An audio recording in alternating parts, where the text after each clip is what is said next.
Hello and welcome. स्वागत है आप सबका अपने यूट्यूब चैनल में स्टडी में। और आज हम डिस्कस करने वाले हैं इस वीडियो में ट्रेंड एनालिसिस के बारे में। हम लोग अगर टेक्निकल एनालिसिस कर रहे हैं तो टेक्निकल एनालिसिस में सबसे पहले ज़रूरी होता है कि हम किस तरीके से ट्रेंड को पहचानें। ट्रेंड मतलब कि हमारे पास दो तरीके का ट्रेंड होता है, एक डाउन ट्रेंड, एक अप ट्रेंड। ट्रेंड का मतलब है कि क्या जो सिनेरियो है, हमारा जो सेंटीमेंट्स है मार्केट में, वो प्राइस मूवमेंट जो हो रहा है वो नीचे की ओर है या फिर ऊपर की ओर है। If it is in down side then this is term as down trend, and if it is in up side then it is term as up trend. तो दो टाइप के ट्रेंड्स तो हम लोग जान गए कि एक अप ट्रेंड होता है और एक डाउन ट्रेंड होता है। पर क्या इनके बीच में भी कुछ होता है क्या? तो जी हाँ, बिल्कुल। Between these two phases, phase that is consolidated phase, और उसको हम लोग किस तरीके से समझ सकते हैं, उसके बिहेवियर को किस तरीके से जान सकते हैं। आइए एक एग्जांपल लेके चलते हैं। जैसे चार्ट है हमारा, इस चार्ट में आप क्लियरली यहाँ पे शो हो रहा होगा, आपको दिख रहा होगा कि अगर हम इस तरीके से डिनोट करें कि यहाँ से यहाँ तक अगर हम एक लाइन खींचे तो ये जो ट्रेंड है हमारा, तो इस अगर हम आपसे पूछे कि ये ट्रेंड हम क्या बोल सकते हैं, तो आप इजीली इसको बता सकते हैं, this is a down trend. ठीक है, क्यों ऐसा बोल सकते हैं this is a down trend? क्यों? क्योंकि हम सिंपल सा देख रहे हैं कि मेरा जो पहले का प्राइस का मूवमेंट था वो ऊपर की ओर था, वो प्राइस जो था अब वो धीरे धीरे नीचे की ओर यहाँ पे इस पॉइंट पे पहुँच गया। यानी कि अगर अपर पॉइंट से अगर लोअर पॉइंट पे वो पहुँच जाता है तो उसको हम लोग बोलते हैं कि ये हमारा ट्रेंड जो है वो डाउन ट्रेंड है। सिंपल। अब ठीक है, इसके बाद अब हम देखेंगे कि इसके पैटर्न को समझते हैं कि डाउन ट्रेंड में जाने का भी कुछ पैटर्न है क्या। तो बिल्कुल डाउन ट्रेंड में जाने का भी पैटर्न है यहाँ पे अगर सिंपली आप देखेंगे तो जो हाइज़ है, किसी भी कैंडल के हाइज़ को अगर नोट करेंगे आप, कि अगर हम इस कैंडल के हाई को नोट करें, यहाँ पे देखिए इस कैंडल का हाई है, फिर इस कैंडल का हाई है, फिर इस कैंडल का हाई है। इन सारे कैंडल्स के हाइज़ को अगर हम नोट करें तो ये क्या है कि एक के नीचे है। यानी कि हमारा पहला कैंडल जो था, ये अगर यहाँ से शुरू करते हैं तो पहला कैंडल का हाई था ऊपर की ओर था, फिर उसका हाई उससे नीचे है, फिर उसका हाई उससे नीचे। जैसे जैसे हम स्टेप बाय स्टेप बढ़ते जा रहे हैं कैंडल में, वैसे वैसे हमको नया लोअर हाइज मिलता चला जा रहा है। यानी कि जो आगे हम लोग जैसे जैसे स्टेप आगे बढ़ रहे हैं तो हम we got the lower highs, और उन लोअर हाइज को ही हम लोग बोलते हैं कि एक हमें इंडिकेशन है कि हमारे पास जितने भी ये जो कैंडल मिल रहे हैं कि वो उसका मूवमेंट डाउन की ओर है। और यही बिहेवियर हमें शो होता है कब?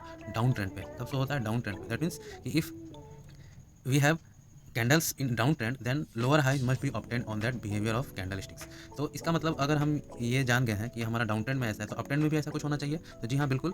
अप ट्रेंड में जस्ट इसका अपोजिट होगा। ये जो लो बनाएगा, अगर हम इन पैटर्न्स में देखें, सिंपली यहाँ से अगर बिहेवियर को पहचानने की कोशिश करें तो हमारा जो लो बन रहा है, ये जो कैंडल्स के लो बन रहे हैं वो अप साइड बन रहे हैं। यानी कि प्रीवियस से ऊपर की ओर बन रहा है, प्रीवियस कैंडल से ऊपर की ओर बन रहे हैं। तो हम जब भी इस तरीके के पैटर्न को देखेंगे तो ये हम बोलेंगे कि ये मेरा जो ट्रेंड है वो कैसा है? अप ट्रेंड है। तो सिंपल सा बिहेवियर हम इसको समझ गए कि अप ट्रेंड और डाउन ट्रेंड का बिहेवियर कैसा होना चाहिए। तो अप ट्रेंड में हमारे पास जो होगा, हम उन लोअर लिमिट्स को देखेंगे और हायर लो को हम लोग अचीव करने की कोशिश करेंगे। अगर हायर लो अगर हमें उस पैटर्न में दिख रहा है तो वो हमारा ट्रेंड जो कहलाएगा वो कैसा कहलाएगा? अप ट्रेंड कहलाएगा। और अगर हमारा जो लोअर हाई अगर दिख रहा है तो उस समय हमारा ट्रेंड कैसा कहलाएगा? लोअर ट्रेंड कहलाएगा, यानी डाउन ट्रेंड कहलाएगा। ठीक है, तो दो ट्रेंड के बीच में हम लोग समझ में आ गया कि हमारा ट्रेंड क्या है, वो अप ट्रेंड है और डाउन ट्रेंड है। तो इनके बीच में भी कोई फेज आता है क्या? तो जी हाँ, बिल्कुल। इनके बीच में छोटे छोटे कॉन्सोलिडेटेड फेज आते हैं जहाँ की आपको पता नहीं चलेगा कि ये ट्रेंड हमारा अप साइड है कि लो साइड है, यानी कि हायर लो बना रहा है कि लोअर लो बना रहा है। जैसे कि हम यहाँ पे एक मार्क कर दे रहे हैं, ये वाला पॉइंट पे देखिएगा। ठीक है, उसके बाद एक यहाँ पे भी इस छोटे से एरिया पे देखिएगा। तो इन एरियाज में आपको देखिएगा, इनको जूम करके तो समझ में आएगा कि यहाँ पे आपका जो पैटर्न है,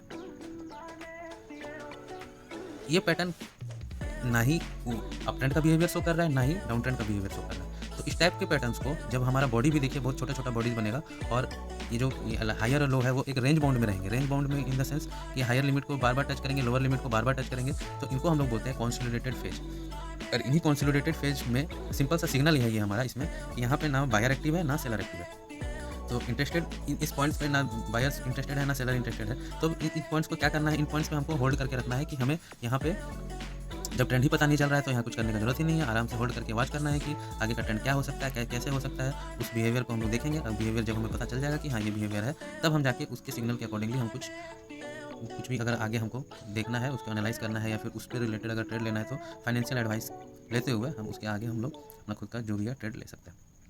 तो यहाँ पे सिंपल सा हम लोग को इस वीडियो में देखने को मिला कि ट्रेंड कितने प्रकार के होते हैं। There are two types of trends, up trends and down trends. और बीच में एक कंसोलिडेटेड फेज भी आता है जिसमें बिहेवियर थोड़ा सा चेंज होता है, और दोनों का बिहेवियर हम आपको समझा दिए। तो ठीक है, आगे और भी कुछ अच्छा टिप्स जानने के लिए या फिर इस तरीके के नॉलेज को शेयर करते हुए आगे बढ़ाने के लिए अगर आप इस चैनल से जुड़ना चाहते हैं तो आप प्लीज़ इस चैनल को लाइक करें, सब्सक्राइब करें, शेयर करें। और हम इस तरह का वीडियो लाते रहेंगे और ढेर सारे नॉलेज शेयर करते रहेंगे। तो इस वीडियो में बस इतना ही। लास्ट तक जुड़े रहने के लिए थैंक यू, धन्यवाद सबके।